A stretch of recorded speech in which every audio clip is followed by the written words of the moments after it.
finally. I watched When's the last time Diaz stream. fought? Right?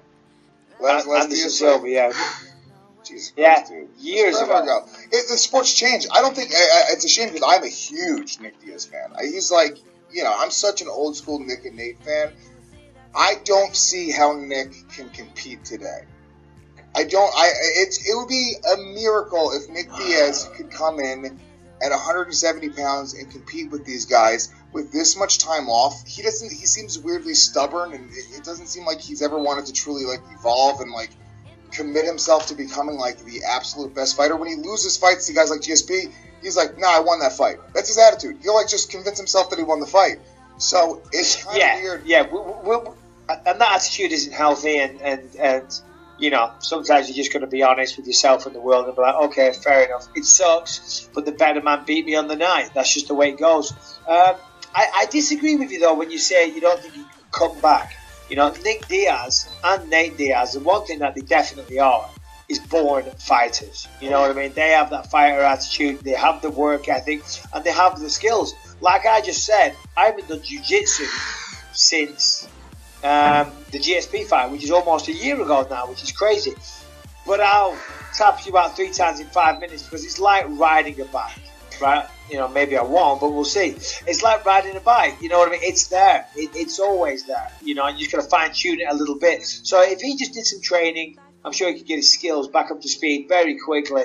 I'm just wondering then, as I said that, I wonder if this has got anything to do with the fact that Nate's fighting. Obviously, he's been out of it for a while. His brother's accepting a fight. His brother's probably going to get paid handsomely.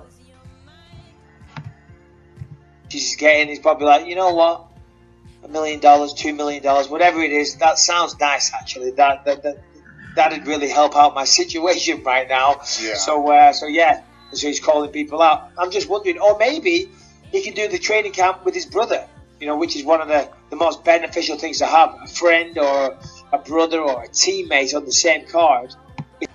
Shout out to Michael Bisping. Shout out to Believe You Me podcast. I agree with Louis. I don't see Nick Diaz having the same run he had in Strikeforce right now in the UFC. I think the talent pool has evolved. I think the sheer everything, I think, look, man, they move ahead of you. They move without you. Once you leave the organization in any way, shape, or form, suspension, retirement, whatever, the sport is going to get ahead of you, right? And even, let's assume that Nick Diaz has managed to maintain the talent level he had back then, right? The jiu-jitsu, the boxing, the trash talking, the clinching, everything.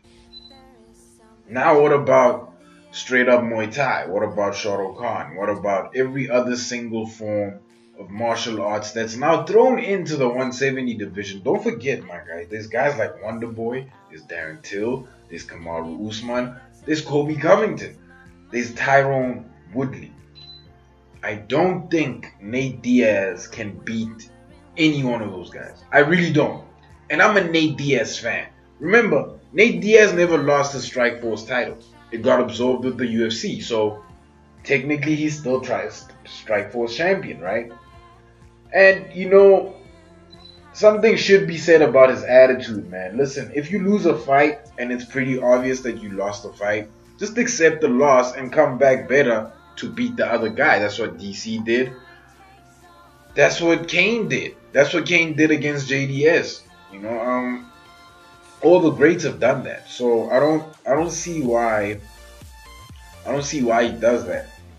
Any case, I really don't think that he can stack up talent-wise with what is available in the 170 division. Remember, I think this is easily the second hardest weight division in MMA right now. Let me know what you guys think. Like, comment, subscribe, and I am out.